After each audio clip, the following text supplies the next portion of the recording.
प्रिय श्रद्धालुओं, जय श्री कृष्णा, जय श्री राम, जय श्री राधे राधे, जय श्री महाकाल। इस प्रवचन में आपको श्रवण कराएंगे भगवान विष्णु के द्वारा महामाया का महत्व वर्णन, व्यास जी के द्वारा जन्मेजय के प्रति भगवती की महिमा का कथन। नारद जी कहते हैं, मुझ विप्र नारद को देखकर राजा तालध्वज अत्यंत आश्चर्य में पड़ गए। सोचा मेरी पत्नी कहाँ चली गई और वे मुनिवर नारद कहाँ से आ गए। उन्होंने बारंबार विलाप करना आरंभ किया। कहा, हा प्रिय, मैं तो तेरे वियोग में पड़कर विलाप कर रहा हूं, मुझे छोड़कर तू कहाँ चली गई। सुचिस्मिते, तेरे नेत्र कमल पत्र के समान विशाल है, विपुल श्रोणी में अब मैं क्या करूं। तेरे बिना मेरा जीवन, ग्रह और राज्य सबके सब व्यर्थ है। तेरे विरह से अब मेरे प्राण क्यों नहीं निकल रहे हैं। तू ना रही तो जीवन धारण करने से भी मुझे कोई प्रयोजन नहीं रहा। विशालाक्षी, मैं रो रहा हूं, तू प्रिय उत्तर देने की कृपा कर। तूने प्रथम मिलन में मेरे प्रति जो प्रेम दिखलाया था वह अब कहाँ चला गया। सुब्रू, क्या तू जल में डूब गई अथवा तुझे मछली एवं कछुए खा गए, या मेरे दुर्भाग्यवश तू वरुण के हाथ लग गई। अमृत के समान मधुर भाषण करने वाली प्रिय, तेरे सभी अंग बड़े मनोहर थे।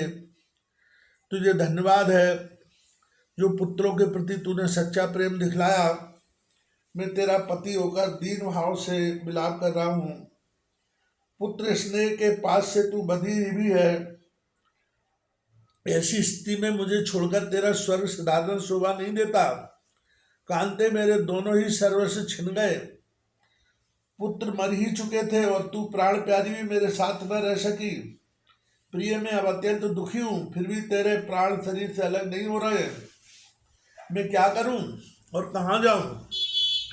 जगत में प्रतिकूल घटना उपस्थित करने वाले ब्रह्मा अवश्य बड़े निष्ठुर हैं, जो समान चित्त वाले स्त्री पुरुष का मरण सर्वथा विभिन्न समय में क्यों किया करते हैं।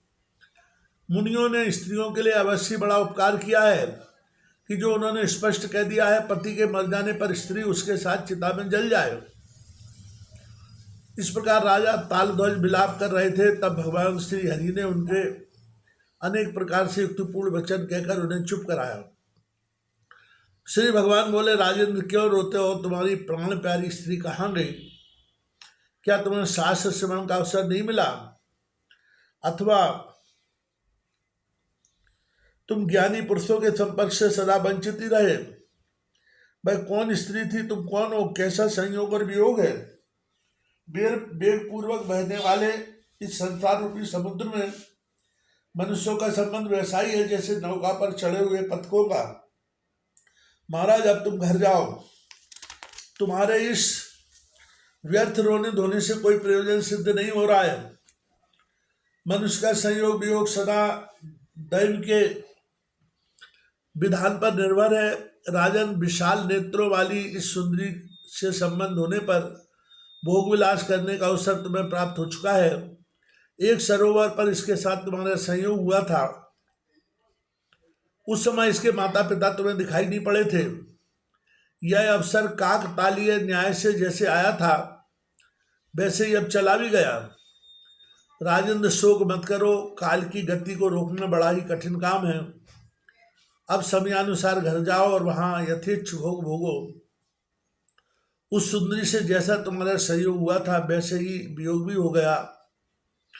तुम जैसे के तैसे रह गए। राजन, अब घर जाकर राजकाज संभालो। भूपेंद्र, इस समय तुम्हारे रोने से वह स्त्री आ जाए यह सर्वथा असंभव है।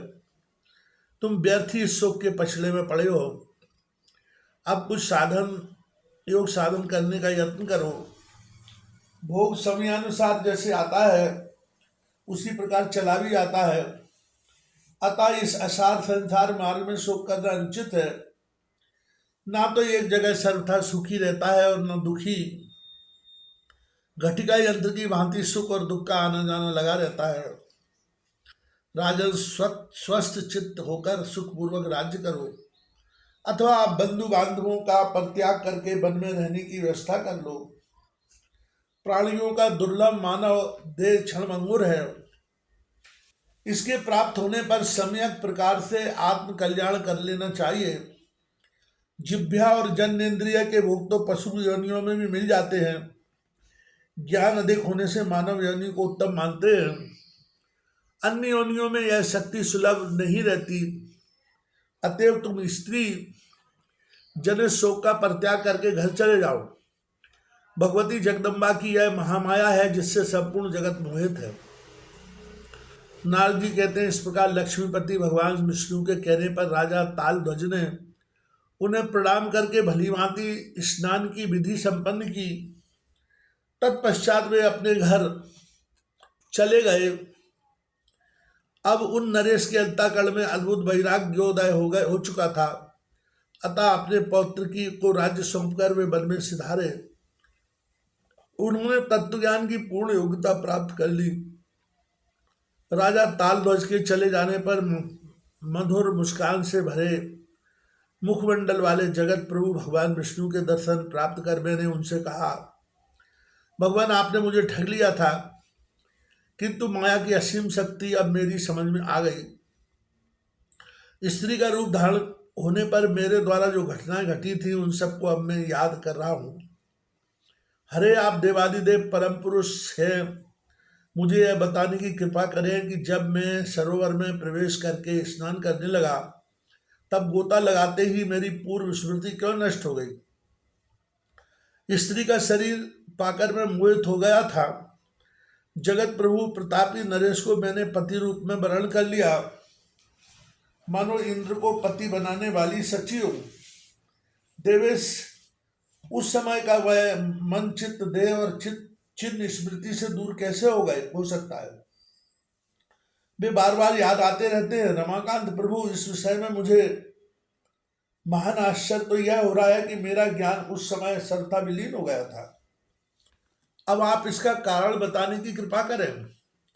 स्त्री का शरीर पाकर मैंने अनेक प्रकार के भोग भोगे, निरंतर मदिरापान करता रहा। निषिद्ध भोजन करने में मुझे कोई हिचक न रही। मैं वह कभी भी स्पष्ट नहीं जान सका कि मैं नारद हूँ। उस समय जो घटनाएं उपस्थित हुई वे सभी अब मुझे आद्योपांत स्मरण आ रही हैं। भगवान विष्णु बोले, महामते नारद, देख यह सब महामाया का मनोरंजन है।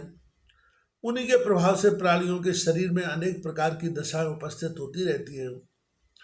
जैसे शरीरधारियों में जागृत, स्वप्न और सुषुप्ति आदि 4 प्रकार की दशाओं का क्रम निरंतर चालू रहता है, वैसे ही दूसरा शरीर प्राप्त होना भी स्वाभाविक है।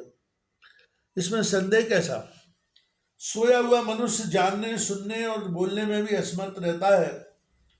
वही जब जग जाता है तब सारी वस्तुएं उसे ज्ञात हो जाती हैं।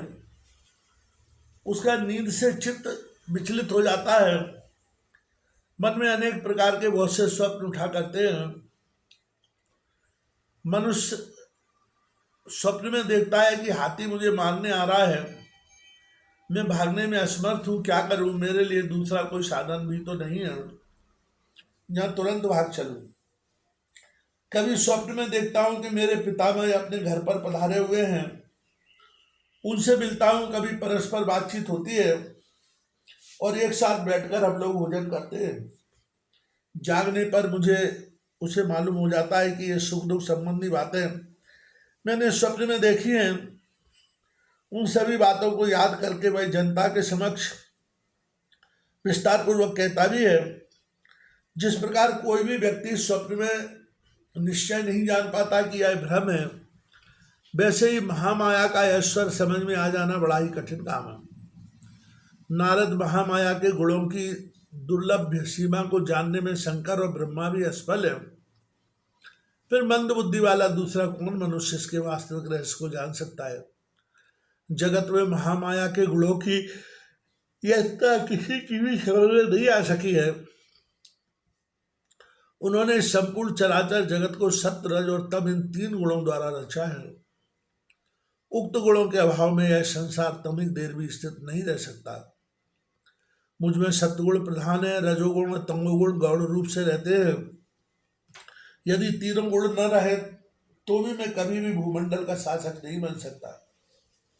इसी प्रकार तुम्हारे पिता ब्रह्मा में रजोगुण प्रधान है, तमोगुण और सत्वगुण भी उनमें है ही।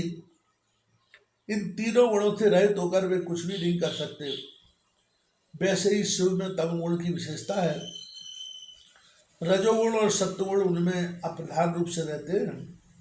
कोई भी ऐसा नहीं है जिसमें ये तीनों गुण न हो।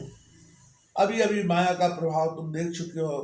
अनेक प्रकार के कितने भोग तुम्हारे सामने उपस्थित हुए और तुम्हारे द्वारा भोगे गए थे। महाभाग, फिर महामाया के इस अद्भुत चरित्र के विषय में तुम मुझसे क्या पूछते हो?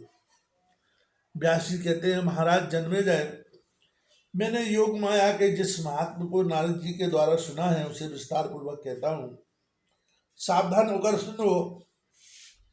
मुनिवर नारद जी सर्वज्ञ शिरोमणि हैं। स्त्री का शरीर प्राप्त होने पर उनके सामने जो प्रसंग उपस्थित हुआ था उसे सुन लेने के पश्चात मैंने उनसे पूछा, नारद जी अब यह बताने की कृपा करें कि इसके बाद जगत प्रभु भगवान विष्णु ने आपसे क्या कहा तथा आपके साथ में किधर पधारे? नारद जी बोले, उस अत्यंत मनोहर सरोवर पर बातचीत होने के पश्चात भगवान विष्णु गरुड़ पर बैठे और उन्होंने बैकुंठ जाने की बात सोच ली। उस समय उन्होंने मुझसे कहा, नारद अब तुम अपने अभीष्ट स्थान पर पधारो अथवा मेरे परम धाम में चल सकते हो, यह तुम्हारी जैसी इच्छा हो, करने में स्वतंत्र हो। तब मैं श्री हरि से आज्ञा लेकर ब्रह्मलोक चला गया। वे प्रभु भी मुझे उपदेश देने के उपरांत तुरंत गरुड़ पर बैठे और आनंद पूर्वक बैकुंठ पधारे। जब भगवान विष्णु चले गए तब परम अद्भुत सुख दुख के संबंध में विचार करता हुआ मैं अपने पिता ब्रह्मा जी के भवन पर पहुंचा। वहां जाकर मैंने उनके चरणों में मस्तक झुकाया और सामने बैठ गया। उन्हें उस समय मुझे चिंता के कारण आतुर देखकर पिताजी ने पूछा, ब्रह्मा जी ने पूछा, महाभाग तुम कहाँ गए थे? बेटा क्यों इतने घबराए हुए हो? मुनिवर, तुम्हारे मन को मैं इस समय स्थिर नहीं देख रहा हूँ। किसने तुम्हें धोखे में डाल दिया है?